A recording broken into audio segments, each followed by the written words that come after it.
جسم میں ہونے والے کیمیائی عوامل میں آکسیجن آزاد ریڈیکل پیدا کرتی ہے جو غیر مستحکم مالیکیول ہیں اور ایسی کیمیائی ریئیکشن کر سکتے ہیں جو ڈی این اے میں مداخلت کر سکتے ہیں اور خلیے کو نقصان پہنچا سکتے ہیں۔ ڈاکٹر بروگلے کے مطابق اگر آپ آکسیجن سے بچ سکتے ہیں تو دیر تک جوان رہ سکتے ہیں۔ آکسیجن ہمیں زندہ رکھتی ہے، آکسیجن ہمیں بوڑھا کر دیتی ہے۔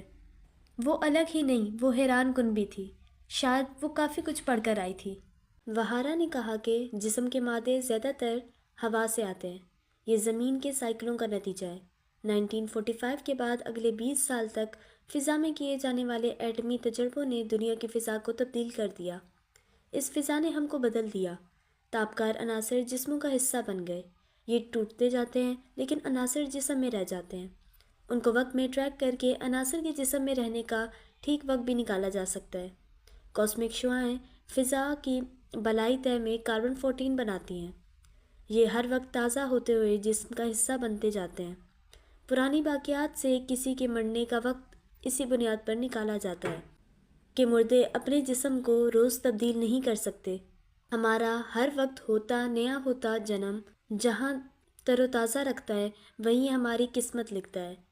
ریپلیس ہونے والا یہ عمل بہت ہی کم غلطیاں کرتا ہے، اتنی کم کہ ہمارا بنایا ہوا بہترین سے بہترین صنعتی پروسیس بھی اس سے کہیں زیادہ غلطیاں کرتا ہے، لیکن یہ عمل خود بھی مکمل طور پر پرفیکٹ نہیں۔ مزمل ہوتے کبھی، بالوں میں اترتی چاندنی، کینسر، سب اس دوبارہ جوان ہونے والی عمل کا نتیجہ ہے۔ سال گزرتے ہیں، خلیے ضرر اکٹھا کرتے ہیں، جسم کے اعضاء ساتھ چھوڑتے جاتے ہیں، پھر وہ وقت آ جاتا ہے جب قصہ تمام، یہ باری اگلی نسلوں کو منتقل ہو جاتی ہے۔ اس انتہائی پرفیکٹ عمل میں ہونے والی کبھی کبھار کی غلطی، کیا یہ اس عمل کی خامی ہے؟ نہیں، یہی اصول تو زندگی کی رنگینی کی بنیاد ہے۔ اس کے بغیر سب کچھ بے رنگ ہوتا اور سب کچھ ایک سا۔ ایک خلیے سے دوسرے میں کاپی کے دوران ہونے والی غلطیاں ہی تو ارتقاء کے عمل کی بنیاد ہیں۔ اگر یہ نہ ہوتا تو سب کچھ پہلے خلیے کی طرح ہی رہ جاتا، اس کے علاوہ کچھ بھی کبھی بھی نہ ہو سکتا۔ اربوں سال سے جاری اس کمال کے کھیل نے آج کی دنیا بنائی ہے۔ آج کی زندگی کا ہر رنگ روپ اسی کا نتیجہ ہے۔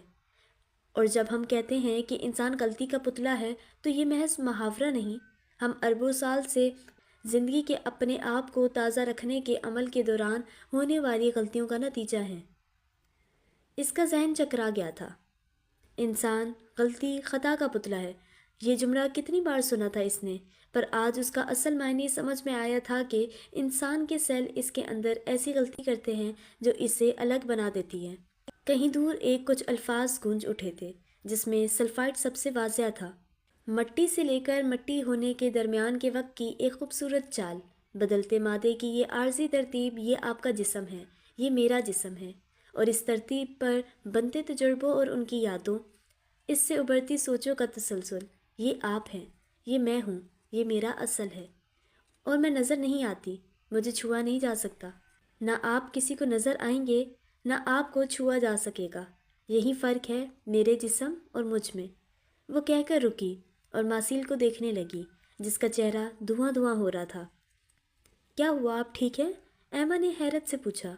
وہ بالکل ساکت کھڑا تھا، کسی مجسمے کی مانند، ایسا مجسمہ جس نے کوئی ناقابل بیاں چیز دیکھ لی اور پھر وہ حیرت اس کی آنکھوں اور چہرے پر رہ گئی ہو۔ شاید وہ جانتا نہیں تھا، سلفائڈز ایسے ہی لوگوں کو ساکت کرنے کی صلاحیت رکھتے تھے۔